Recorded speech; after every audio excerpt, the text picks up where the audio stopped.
আসসালামু আলাইকুম, স্বাগতম জানাচ্ছি বিবিসি নিউজ আন্তর্জাতিক সংবাদে। শুরুতেই সংবাদ শিরোনাম, এরপর বিস্তারিত। নাইজেরিয়ায় গির্জা থেকে ১৬৩ জনকে অপহরণ। চাগোস দ্বীপ নিয়ে মুখোমুখি যুক্তরাষ্ট্র-যুক্তরাজ্য। চাষের জন্য মাটি খুঁড়তে গিয়ে গুপ্তধন পেলেন দুই কৃষক। বিশ্ববাজারে স্বর্ণের দামে নতুন ইতিহাস। দর্শক, এতক্ষণ শুনছিলেন সংবাদ শিরোনাম। এখন বিস্তারিত। আপনি যদি ইসরায়েলের ধ্বংস চান এবং মুসলিমদের পাশে থাকেন, তাহলে ভিডিওতে লাইক করে চ্যানেলটি অবশ্যই সাবস্ক্রাইব করে দিবেন এবং আপনার মূল্যবান মতামত অবশ্যই কমেন্টে লিখে জানিয়ে দিবেন। এখন বিস্তারিত। নাইজেরিয়ায় গির্জা থেকে ১৬৩ জনকে অপহরণ। নাইজেরিয়ার উত্তরাঞ্চলীয় কাদুনা রাজ্যে দুটি গির্জায় হামলা চালিয়ে অন্তত ১৬৩ জন পুণ্যার্থীকে অপহরণ করেছে সশস্ত্র বন্দুকধারীরা।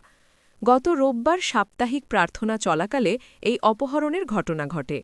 সোমবার ১৯ জানুয়ারি এক যাজক বার্তা সংস্থা এএফপিকে এ তথ্য জানিয়েছেন। খবর ডয়চে ভেলের। নাইজেরিয়ার উত্তরের খ্রিস্টিয়ান অ্যাসোসিয়েশনের প্রধান রেভারেন্ড জোসেফ হায়াব বলেন, হামলাকারীরা বিপুল সংখ্যায় এসে গির্জার প্রবেশপথগুলো বন্ধ করে দেয় এবং পুণ্যার্থীদের জোর করে পাশের ঝোপঝাড়ার দিকে নিয়ে যায়।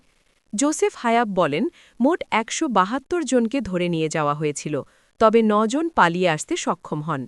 বর্তমানে ১৬৩ জন অপহরণদের জিম্মায় রয়েছেন। ইশাকু দানাজুমি নামের স্থানীয় এক গ্রাম প্রধান জানিয়েছেন, ওই দিন কুরমিন ওয়ালি গ্রামের ৩টি গির্জা থেকে মোট ১৬৬ জনকে ধরে নিয়ে যাওয়া হয়। তিনি অভিযোগ করেন, কেবল রাজনীতিবিদেরাই আমাদের লোকজনকে অপহরণের বিষয়টি অস্বীকার করছেন। তবে কাদুনা রাজ্য পুলিশ ও নিরাপত্তা কর্মকর্তারা এই অপহরণের দাবি প্রত্যাখ্যান করেছেন।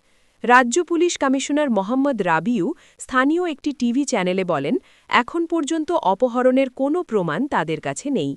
রাজ্যের অভ্যন্তরীণ নিরাপত্তা কমিশনার সুলে শাউইবু এই ঘটনাকে সম্পূর্ণ মিথ্যা বলে অভিহিত করেছেন। গ্রামপ্রধান ইশাকু জানান, তার এলাকার মানুষ দীর্ঘদিন ধরে বন্দুকধারীদের আতঙ্কে দিন কাটাচ্ছেন। অপহরণের ভয়ে চাষাবাদও কমে গেছে। তিনি বলেন, আগে ১০ থেকে ২০ জন অপহৃত হলে আমরা নিজেরাই মুক্তিপণের টাকা তুলে তাদের ছাড়িয়ে আনতাম, কিন্তু এবার অপহৃতের সংখ্যা এত বেশি যে আমাদের আর কিছু করার নেই। তাই আমরা কর্তৃপক্ষের দ্বারস্থ হয়েছি। চাগোস দ্বীপ নিয়ে মুখোমুখি যুক্তরাষ্ট্র-যুক্তরাজ্য। যুক্তরাজ্যের চাগোস দ্বীপপুঞ্জ সংক্রান্ত চুক্তিকে চরম বোকামি বলে সমালোচনা করেছেন মার্কিন প্রেসিডেন্ট ডোনাল্ড ট্রাম্প। ২০২৫ সালে লন্ডন চাগোস দ্বীপপুঞ্জ মরিশাসের হাতে তুলে দেয় এবং সেখানে থাকা একটি গুরুত্বপূর্ণ সামরিক ঘাঁটি লিজে দেয়। এই চুক্তি নিয়ে দ্বিচারিতা দেখিয়েছেন ট্রাম্প। খবর বিবিসি। গত বছরের মে মাসে ৩.৪ বিলিয়ন পাউন্ড বা $৪.৬ বিলিয়ন মূল্যের এই চুক্তিতে স্বাক্ষর করে যুক্তরাজ্য। তখন অবশ্য ট্রাম্প এ নিয়ে যুক্তরাজ্যের ভূয়সী প্রশংসা করে। গ্রিনল্যান্ড ইস্যুতে ইউরোপের বিরোধিতা ও সেখানে সেনা পাঠানোর কারণে ট্রাম্প চটেছেন। তাই ওই চুক্তিকেই এখন স্টুপিড চুক্তি বলে আখ্যা দিয়েছেন। এতে মুখোমুখি অবস্থানে চলে গেছে বিশ্বের দুই পরাশক্তি।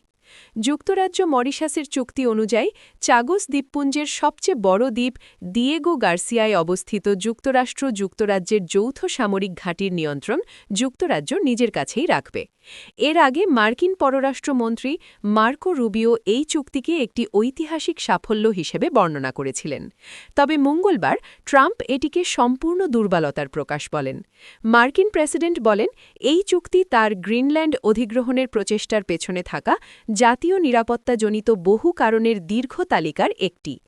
যুক্তরাজ্য সরকারের একজন মুখপাত্র বলেন, দেশটি কখনোই জাতীয় নিরাপত্তার প্রশ্নে আপোস করবে না।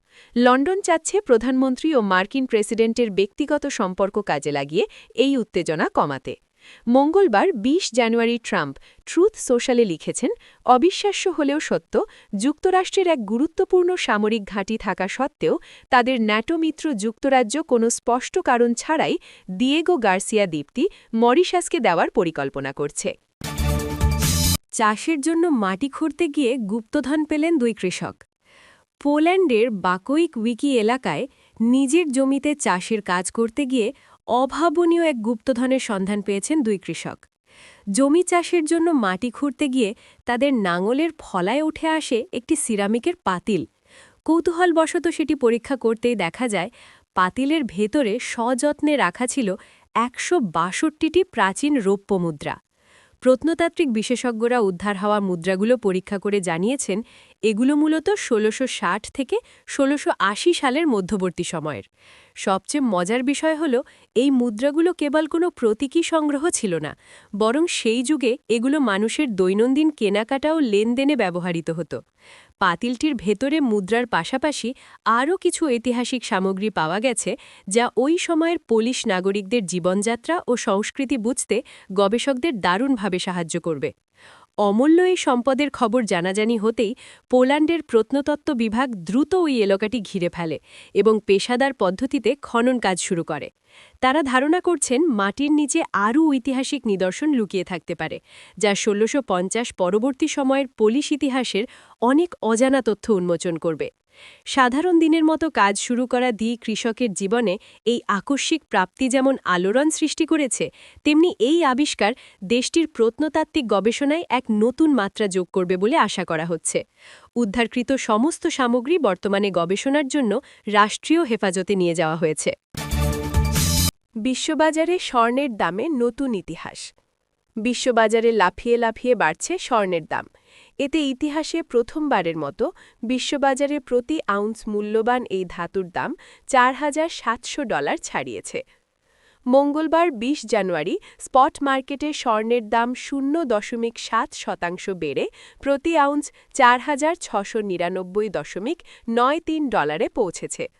লেনদেনের এক পর্যায়ে স্বর্ণের দাম সর্বকালের সর্বোচ্চ $৪,৭০১.২৩ ছুঁয়েছিল।